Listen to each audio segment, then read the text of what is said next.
One of the reasons butterfly is so difficult is because swimmers create so much resistance as they move through the water. They have to recover both arms over the water at the same time, and to do so they have to lift the upper body, which is going to push down the lower body, which is going to create a ton of resistance as they go through the water. So if swimmers want to go fast, and if they want to make life easier for themselves, they've got to go through the water as level as possible, and that means improving their horizontal alignment. And if they can do so, they're going to go fast. Hi everyone, Andrew here, helping you help your swimmers get faster. And in this video, we're going to talk all things horizontal alignment in butterfly. We're going to talk about why it matters, we're going to talk about what it is, and most importantly, we're going to talk about what to do about it. And as always, we'll keep it simple. Let's dive in. So why does it matter? Less resistance equals more speed. And the more vertical swimmers move through the water as they're swimming butterfly, the more resistance they create. The more horizontal swimmers move through the water as they're swimming butterfly, the less resistance they create. So if swimmers can have great horizontal alignment, that means they're going to be able to swim butterfly with less effort and more speed. And since those are two of the most important outcomes you could ever ask for, horizontal alignment is a pretty big deal. So helping swimmers learn how to really improve their horizontal alignment is going to be really important for helping them achieve their goals in butterfly. So what is horizontal alignment? As butterflyers swim, there's going to be a wave of undulation throughout the stroke. So that wave goes up to recover the arms. So swimmers have to lift their upper body, their chest, in order to get their arms up and over the water smoothly and effortlessly. Then the wave has to go back down so that the swimmer can get back into position to start the next stroke cycle. So that wave is going to go up and it's going to go down. And the smaller the amplitude of the wave, the more horizontal alignment there will be. And then the bigger the amplitude of the wave, the more resistance there's going to be, the less horizontal alignment there's going to be as swimmers move through the water.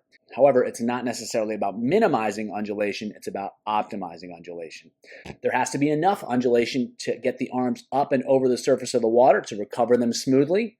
And there also has to be sufficient undulation on the other side to get the body back into alignment after coming up out of the water to get the arms over the surface. So if swimmers use too much undulation, like I just showed you, there's going to be that big wave up and down, and that's going to create resistance.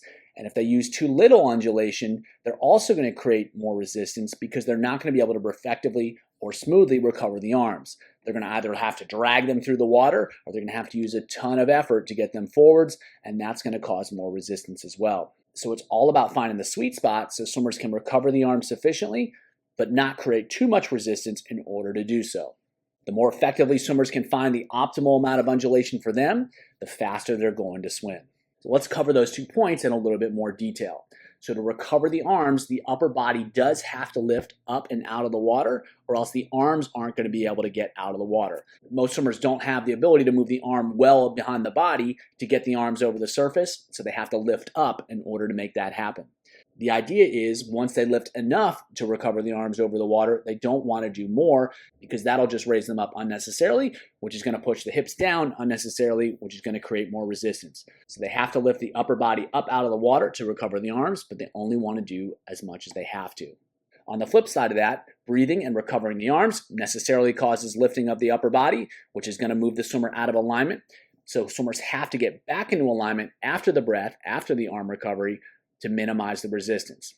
And when the upper body goes up, the hips go down. So they have to find a way to get the hips back up into alignment after each breath and after each arm recovery. Here too, it's as much as necessary, as little as possible. We don't necessarily need to have the hips way up out of the surface because in order to do that, they'll probably have to press their chest, which again, is going to disrupt their horizontal alignment and create more resistance. So they have to get back into alignment after every stroke, but they don't want to overdo it where they're creating more resistance with really high hips and really low head and chest. So the big takeaway is as much as necessary, as little as possible. So if we watch this swimmer here at the beginning of the stroke cycle, you can see she's relatively level in the water. Now when she needs to breathe and recover the arms, you can see she's going to lose that alignment. She's going to be at an angle.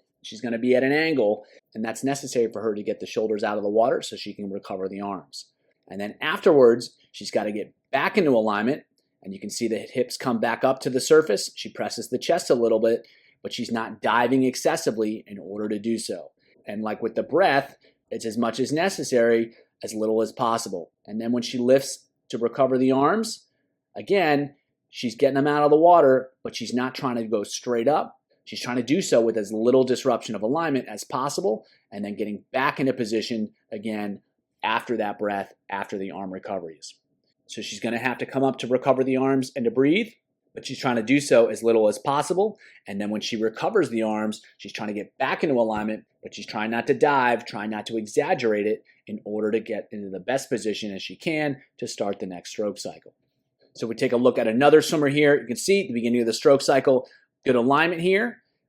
And then as he comes through the pull, he's going to set up the arm recovery by lifting up out of the water. Again, he's not going vertical. He's trying to keep it as horizontal as possible. And then when he comes back, he needs to get back into alignment, get the hips back up right there. But again, he's got to press a little bit, but he's not diving down in order to make that happen. So minimizing how much he needs to rise up out of the water to recover the arms, and then minimizing what he needs to do to get back into alignment at the front of the stroke to set up the next stroke. So managing undulation and horizontal alignment is all about using as much range of motion as necessary, but as little as possible to keep resistance as low as possible to create as much speed as possible. So we'll take a look at one more swimmer here performing a 200 to demonstrate that the amount of undulation can change a little bit depending on how fast swimmers go and also just depending on the swimmer. So this swimmer, you can see that there's a little bit more undulation here. She's coming up a little bit higher. She's pressing a little bit lower. And so you're going to get slightly different amounts of undulation based upon the event that swimmers are swimming, as well as their own individual characteristics. So a little bit more undulation than the previous two swimmers, partly because she's doing a 200 and she's probably just a different athlete as well. However, the same principles apply, trying to create as much undulation as necessary and as little as possible. Before we get into solutions, what are some of the challenges with improving horizontal alignment in butterfly? I just alluded to it in the videos, but different swimmers swimming at different speeds are going to have to use different amounts of undulation. There's no one solution that applies to all swimmers in all situations.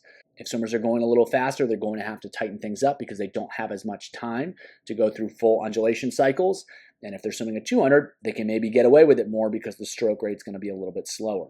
More importantly, different swimmers are going to need to use different amounts of undulation to optimize their alignment. If swimmers have really flexible shoulders, they may be able to stay lower in the water, not have to raise as high, and still recover the arms smoothly. If swimmers are really inflexible, they're probably going to have to come up more to give themselves enough space to get the arms over the surface. So another example is if swimmers have really long and dense legs, they're going to have to work harder to get the hips back up after each stroke cycle than the swimmer who has much shorter legs and much less dense legs. That's just one example of how different body proportions can affect the amount of undulation. The point isn't that you need to know all those different factors, it's that you can't necessarily know those factors, and that makes it hard to prescribe exactly what amount of undulation a given swimmer should use. Another challenge is that the skill of optimizing horizontal alignment is more about removing unnecessary movements rather than adding movements. We often think about what we have to do, but sometimes it's thinking about what we don't have to do that's really important, and that can be a different shift for a lot of swimmers and coaches alike. Telling a swimmer to stay level or to swim flat doesn't work nearly as well as telling the swimmer to bend their arm at a certain degree. It's much more difficult for swimmers to conceptualize. Finally, small changes can add up. So small mistakes in alignment can lead to big losses in speed. And a lot of these changes aren't necessarily obvious for coaches to see, and they have to be felt by swimmers so that they can make the adjustments, they can make the changes that are going to help them swim faster. And to help them become more aware of what's happening, that's a different approach than simply telling them what to do. So now let's talk solutions. We're going to go over 4 drills that can be really effective at helping swimmers feel these key skills and also feel what it's like when they're not executing these key skills. And then we're going to go over 2 strategies that you can use regardless of what activities you're doing to help further enhance learning and really accelerate their progress. You want to have multiple really effective solutions because sometimes one thing will work for one swimmer and it won't work for another. And by having multiple options, you're more likely to reach more of the swimmers and create a positive change in more of the swimmers. First activity we're going to talk about is the ball float to X float. And so swimmers are going to be in a ball, they're going to be floating on the surface of the water, and then they're going to expand everything out, making an X with the arms and the legs.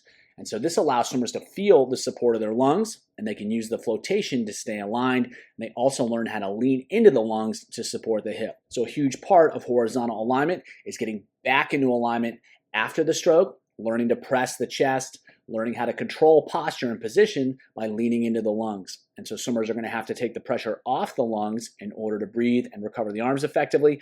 Then they're going to need to put the pressure back on the lungs in order to get back into alignment. The better they can feel the lungs, the more aware they are of the lungs, the easier it's going to be to execute these skills. Another key benefit of this skill is swimmers learn how to hold tension in the legs to keep the legs up at the surface, and that's a key aspect of moving through the water horizontally. Finally, because swimmers are moving dynamically during this drill, it allows them to learn how to manage position, control position while moving the limbs in space, which is very different than trying to control position statically.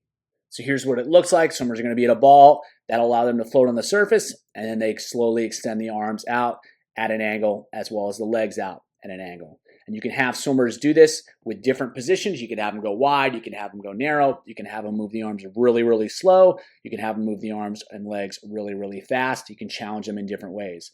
The idea here is that they learn how to create pressure into the water to maintain as an effective position as they can. And the better they get, the more skilled they'll be at managing their horizontal alignment in butterfly as well as the other strokes. Second activity is one-arm butterfly. I really like this activity because it allows for the same essential rhythm of butterfly, but it does so in a simplified version, which makes it easier for swimmers to control their skills. They get more repetition and they have more control over those repetitions. So what this is really effective for is helping swimmers understand the up and down nature of the stroke and how to control that up and down nature to, one, make sure it's sufficient to recover the arms, but two, it's small enough that minimizes the amount of resistance that's created. It's really useful for helping swimmers feel how the kick drives the rhythm of the stroke and how they can use the kick to keep everything in line, especially getting back into alignment at the end of the stroke cycle. It's much easier for swimmers to feel in one-arm butterfly versus full stroke butterfly. It's easier to perform, and when they have that basic rhythm, they have that basic timing, it's much easier to transition into regular full stroke butterfly because it's the same basic timing. They're just going to have to use both arms simultaneously in full stroke butterfly. So here's what it looks like in action. You can see he's got to come up to get the arm out of the water, and he's also got to get the hips back up at the end of the stroke cycle to get everything back into alignment. So he's got the same basic rhythm as regular butterfly, the same undulation rhythm, and he can work on the magnitude of that undulation in a much simpler context, which is ultimately going to improve his skills in full stroke butterfly. Next up is fly with flutter kick. So it's really effective for helping swimmers learn to control their undulation. You take the dolphin kick out, you reduce the up and down motion that's created by the dolphin kick, and it encourages swimmers to stay more level, and it encourages them to minimize the amount of resistance that they create. So for swimmers that have a ton of undulation, this can be really effective. And even in swimmers that don't have a ton of undulation, it can be useful for helping them understand how to move through the water with even less resistance. There's two different ways you can do this. You can either do it with one-arm butterfly or you can do it with two-arm butterfly. The one arm is going to be less specific, obviously, not having to recover both arms at the same time. However, the benefit is that it's lower intensity and you can usually do more repetitions. In contrast, the double arm version is a lot more specific. It's probably more useful for helping swimmers learn, but it's a lot harder, it's higher intensity, and that means you can get less repetitions. So they're both really useful. It just depends on the context in terms of which one is going to be more appropriate for your situation. So we'll start with the one-arm version here. As you can see, there's still going to be a little bit of undulation. He's got to do that to get the arms out of the water. However, it's a lot flatter as compared to one-arm version with dolphin kick. And so for swimmers that are undulating a lot, this can be really useful for helping to flatten things out and promote a more effective horizontal alignment as a swimmer moves through the water. Here we have butterfly with flutter kick. And again, there's still going to be some undulation, but it's a lot more level than when he's swimming regular butterfly. He's going to be moving through the water with less up and down motion. It's going to be more horizontal. And for swimmers that have a lot of undulation in the stroke, this can be really useful for helping them to learn how to stay more level and create less resistance in their butterfly. Our last drill, we're going to use head-up butterfly, which can exaggerate the loss of alignment as swimmers move through the water. And so that exaggeration, that contrast can help them better feel effective alignment when they're swimming with the head back down. And so it's that contrast that can be really useful for learning to exaggerate and amplify the effects of poor position. And when swimmers are swimming with the head up, they can really feel poor hip position, and that means they're going to be better able to feel effective position when the head is back down. By creating better sensory awareness, they're more likely to better execute the skills when they need to. Head-up butterfly also exaggerates the kicking action. Swimmers have to kick harder to stay up, and they have to time the kick more effectively to stay up as well. And since the kick is effective for keeping the hips up at the surface of the water, if swimmers aren't executing their kicks effectively or at the right time, they're really going to struggle with their alignment, and so this drill can help reinforce the kick and reinforce the effectiveness of it as well as the timing. So if we watch here, he's going to have a much more inclined position throughout the whole stroke, and as you can see, he's going to have to kick hard in order to keep his hips up throughout the entire stroke cycle. So this is a great way to exaggerate a loss of alignment as well as reinforce the effectiveness and the importance of the kick in order to maintain great alignment. So with one drill, we're accomplishing two really important objectives. In order to better improve horizontal alignment, we can make the drills we just discussed and regular butterfly even more effective at improving horizontal alignment by using resistance. While resistance is typically used to improve propulsion, I've found that it can be really effective for improving horizontal alignment as well. It does so for two reasons. First, it increases the challenge. Resistance typically pulls swimmers out of position, and that makes it much more difficult to maintain alignment, and that means they're going to have to work even harder to make it happen. By being challenged, by working harder, that's actually going to improve their skills. And once they take the resistance off, it's going to be a lot easier for them to execute correctly, and they're going to be able to execute even more effectively. So resistance is a really powerful learning tool precisely because it makes it more difficult to swim really well and to maintain great alignment. It's also really effective for increasing awareness. Swimmers can better perceive how they're moving through the water. The resistance slows things down a little bit, and the added resistance makes it a little bit easier for swimmers to feel what's happening so they can better feel their alignment, they can better feel their position, and like we talked about earlier, a lot of these mistakes are pretty small in magnitude. The more awareness swimmers have, the more they can feel what's happening, the more effective they're going to be at changing things that you as a coach may otherwise not be aware of or not be able to see. So we're helping swimmers improve their ability to detect mistakes and to fix them. So when it comes to alignment and resistance, different types of resistance have a little bit different impact. Parachute will tend to pull the hips down. The drag socks make it more difficult for swimmers to kick, which is going to necessarily let the hips come down more. A weight belt is going to pull the hips down as well because it's going to literally weigh them down. And it also creates more awareness of the hip movement because there's going to be all that extra mass at the hips. So when the hips move during the normal course of undulation, swimmers are going to be able to better feel that. They're going to be more aware of that. Finally, swimmers can wear shorts too, and that's also going to pull the hips down because of that added drag. And that added drag is going to further increase awareness of the hips because swimmers are going to feel them move more because they're going to feel the resistance as the hips move through the water with the shorts on. So these different types of resistance increase the challenge and they help swimmers become more aware of how they're moving through the water, how effectively they're moving through the water, and when they're making mistakes. Regardless of the drills that I'm using or whether I'm swimming full stroke butterfly, I'm typically always asking for performance at some level using either stroke counts, stroke rates, or speed.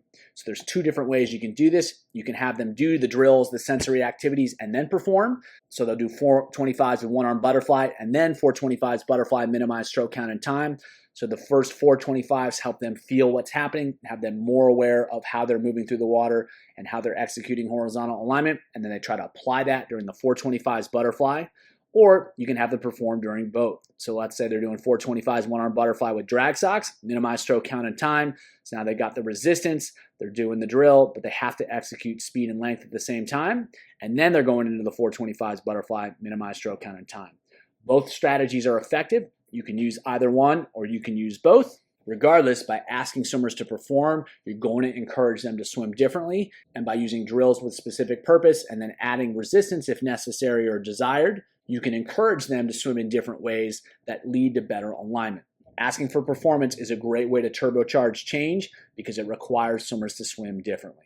Having discussed the different solutions, let's see what they look like in practice with some specific sets. This set is a little bit more of a skill set, so we're going to go 3 rounds through. We're going to go 825s and then 625s. The 825s are one-arm butterfly. The odds are with the left arm. The evens are with the right. They're going to alternate between 2 flutter kick and 2 dolphin kick. So the first 2, they're going to be a little bit more level. Then they're going to try to maintain that same alignment while integrating the dolphin kick. The second 4 are going to be faster at the same stroke count as the first 4. And so they're going to have to create more speed without giving up any efficiency. Then they're going to go 625s butterfly. The odds are flutter kick. The evens are with dolphin kick. So same idea, a little bit more level on the odds. And then getting back into a butterfly rhythm on the evens. They're going to descend 1 to 3 in pairs at the same stroke count. So they can't take more strokes, but they got to find more speed. And before each of these repetitions, they're going to perform 3 ball float to X floats. And the purpose there is to help them feel how to be more aligned, how to use the lungs in order to stay in alignment as they move through the water. Second rounds with shorts to just create a little bit extra resistance around the hips so swimmers can better feel how they're moving through the water. And then they'll take the shorts off for the last round so they can take what they learned during the shorts work and apply that to regular butterfly swimming. So a simple way to help them become more aware of how they're moving through the water and the impact of their alignment. Next set here is a little bit more of an endurance focus. So they're going to go 450s and then 1225s. They'll repeat that for 3 rounds. The same basic pattern for each round. However, they're going to do something a little bit different each round. So they're always going to go 450s, one arm butterfly, 25 left, 25 right. That's just to help them groove that skill. Then they're going to go 4 rounds of 325s. The first one is butterfly with flutter kick. Really helps swimmers stay level. The next one, they're going to go 4 cycles of head up butterfly and then no breath into the wall to get the contrast between a really high head position and a really low head position and how that impacts alignment. Then they're going to go 25 butterfly to finish. In round 1, they're going to descend the 450s 1 to 4, and the 425s are going to descend those 1 to 4 by round. In round 2, they're going to build to strong on all 450s and all the 25s. And then in the last round, they're going to minimize stroke count and time for all the repetitions. So we're using different drills to help swimmers feel these skills. They're also adding speed on all 3 rounds and length on the last round in order to challenge swimmers to execute their skills differently, execute the drills differently, and then put it all together with regular butterfly. So a solid way to get a decent amount of volume in with a really great skill focus to help swimmers improve their fitness and improve their horizontal alignment. Next set is more of a speed set to work on these skills at faster speeds. They're going to go 3 rounds through. They're going to go 8 cycles of head up butterfly fast. Then they're going to go 25 butterfly with flutter kick, minimize stroke count and time, and then a 25 butterfly, minimize stroke count and time. They'll repeat that 3 times and then go 25 butterfly fast. They're going to repeat the whole thing 3 times. On the first round, those first 9 efforts are with a parachute. The second round, they're with drag socks. The third round, they're going to be with shorts or a weight belt. So we're challenging swimmers to execute these skills against the resistance at pretty high speeds while still being efficient. So they're going to have to find ways to optimize their alignment, to optimize their undulation to create as much speed as they can and as much length as they can at the same time. And with a set like this, we'll give them a little bit more rest, ask for more speed, ask for more length to really challenge them to perform and execute these skills at high speeds. Ultimately, swimmers have to be able to swim well when swimming fast, and that's what a set like this is geared towards improving. Horizontal alignment in butterfly is a really critical skill for fast swimming. We've just gone through several different ways to help swimmers learn that skill, as well as sets to put that into practice. So at this point, it's just a matter of getting it done. If you want to learn more about horizontal alignment and undulation in butterfly, check out the videos below.